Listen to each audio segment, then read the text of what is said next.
그동안 영리병원 논란으로 문을 열지 못했던 옛 녹지국제병원이 새 주인을 맞아서 내년 초 비영리 병원으로 문을 엽니다.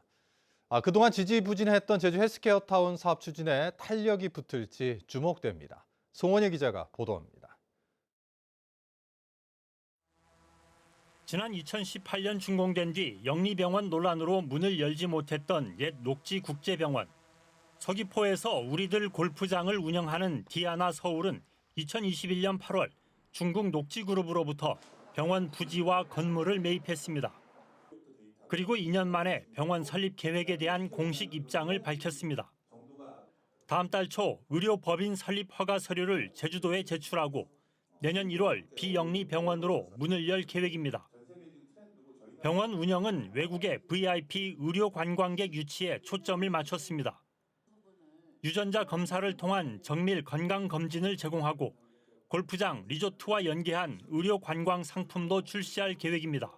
제가 제일 신경을 많이 썼던 거는 이제 아시아 나라, 일본 이 30개 국가의 환자들을 이제 잘 보는 게 제 1차 목표입니다. 연간 1,000억 원의 의료 관광 상품권을 전자화폐 방식으로 발행하는 방식도 국내 최초로 도입합니다.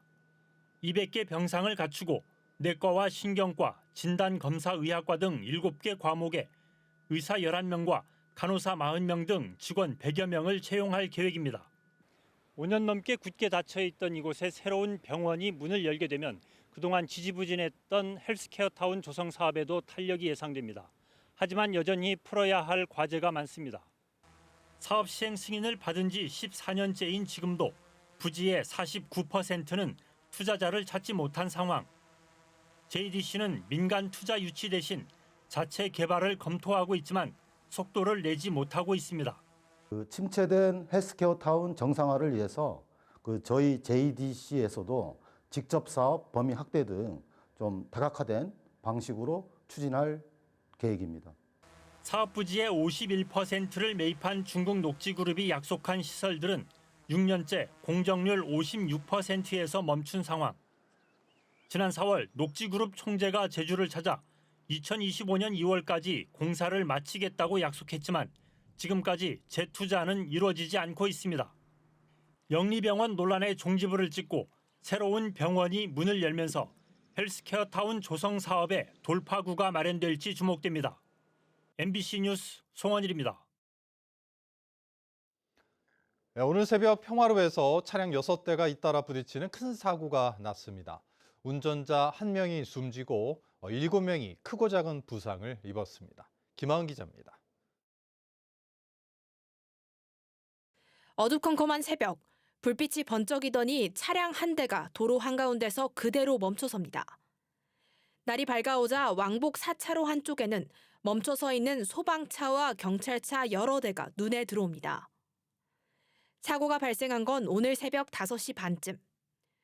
6시 30분경에 사무실로 출근하고 있었는데 왼쪽에 차량 한 대가 운전석 쪽엔 거의 종이장처럼 구겨져 있었고요. 또 다른 한 대는 또 화단 넘어서 여러 대가 이렇게 부딪혀 있는 모습을 목격했습니다. 사고 지점 일대에는 시간당 0.5mm의 약한 비가 내리고 있었습니다. 빗길을 달리던 승용차 한 대가 연석을 들이받고 중앙 분리대로 튕겨져 나가며 뒤에서 오던 차 5대가 잇따라 부딪힌 겁니다. 이 사고로 승용차 운전자인 50대 남성이 숨지고 동승자와 다른 차량 운전자 등 7명이 중경상을 입었습니다. 사고 충격으로 중앙분리대는 완전히 휘어졌고 또 중앙분리대에는 사고 차량의 흔적이 고스란히 남아 있습니다. 경찰은 승용차 단독 사고가 일어난 후 뒤따르던 차량들이 어두운 빗길에서 사고 차량을 피하지 못한 것으로 추정하고 있습니다. 차량 대수가 많고 사고가 어떻게 해서 발생했는지 내용에 대해서는 지금 조사 중인 관계로 블랙박스나 주변 CCTV 이런 걸 통해서 사고 원인을 밝힐 계획입니다. 경찰은 빗길 미끄러짐이나 졸음 운전은 물론 음주운전 가능성에 대해서도 수사하고 있습니다. MBC 뉴스 김하은입니다. 제주도가 최근 도입하겠다고 선언한 트램은 이미 전국적으로 20여 개 지자체에서 추진되고 있는데요. 막대한 공사비와 반대 여론 때문에 중단되거나 백지화된 곳도 적지 않습니다. 이 다른 지방의 사례는 어떤지 조인호 기자가 취재했습니다. 우리나라에서는 처음으로 지난 4월 착공된 서울 위례 신도시 트램입니다. 위례 트램은 당초 민간 자본 유치를 추진했지만 경제성이 부족해 중단됐었습니다. 결국 신도시를 건설하는 주택 공기업들이 2,600억 원을 나눠서 부담하면서 공사비 문제를 해결했습니다. 신도시를 설계할 때부터 트램만 다니는 전용 도로를 따로 만들어 기존 도로가 줄어드는 문제점도 없습니다. 서울에서 사라졌던 트램이 57년 만에 이곳 위례에서 다시 태어납니다. 위례 트램 착공 진심으로 축하드립니다. 하지만 정부의 예산을 지원받아서 지방자치단체들이 추진하려는 나머지 트램들은 대부분 지지부진합니다. 대전 트램은 정부가 국가 균형 발전 차원에서 예비 타당성 조사를 면제해줬지만 설계 과정에서 공사비가 2배로 늘어나자 착공이 연기됐습니다. 사업비의 문제가 2배 가까이 는다고 하면 시민들은 한 7천억 조금 넘는 돈을 예상하다가 1조 4천억이라고 생각을 하고 시민 혈세가 있는 부분 아니겠어요? 강기정 광주시장의 핵심 공약이었던 광주 수소 트램은 사실상 중단됐습니다.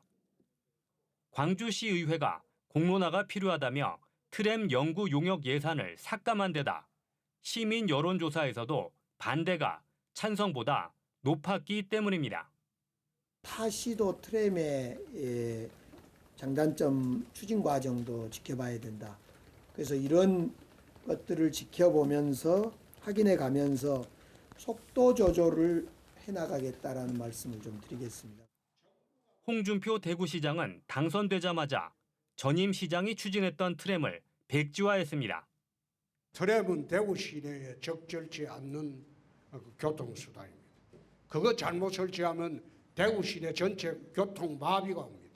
트램으로 하는 그 부분은 모노레일로 대체하는 것. 전국적으로 지자체들이 민간 자본을 유치해 만든 경전철이 해마다 수백억 원의 적자를 내는 골칫덩어리가 된 점도 트램 도입에 앞서 참고해야 할 중요한 사례입니다. MBC 뉴스 조인호입니다.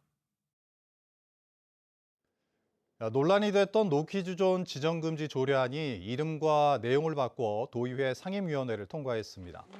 제주도의회 보건복지안전위원회는 노키즈존이 법률 유보의 원칙을 위배하고 영업자유 침해 논란이 일자 조례명과 내용에 금지라는 단어를 빼고 아동 출입 제한 업소의 확산 방지와 인식 개선 활동이라는 표현으로 바꾸어 조례안을 통과시켰습니다.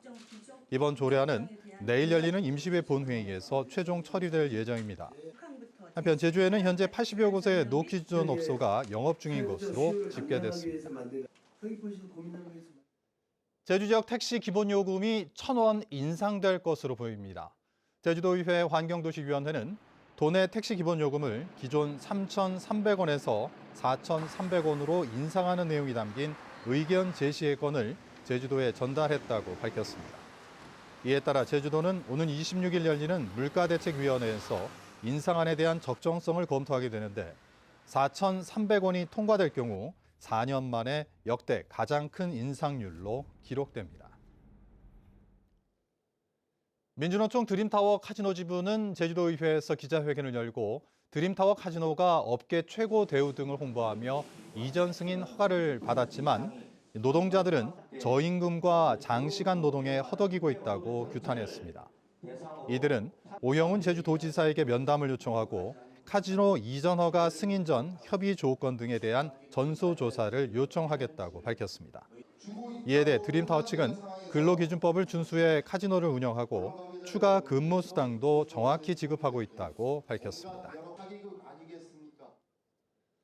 9월 한 달 동안 제주도민들에게 택배 추가 배송비가 지원되지만 참여는 저조한 것으로 나타났습니다.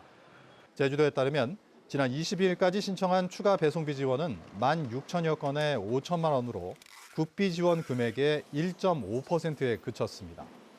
추가 배송비 지원은 한 건당 3,000원씩 최대 6만 원까지 지원해 주는데 신청 방법이 복잡한 점이 주요 원인으로 꼽힙니다.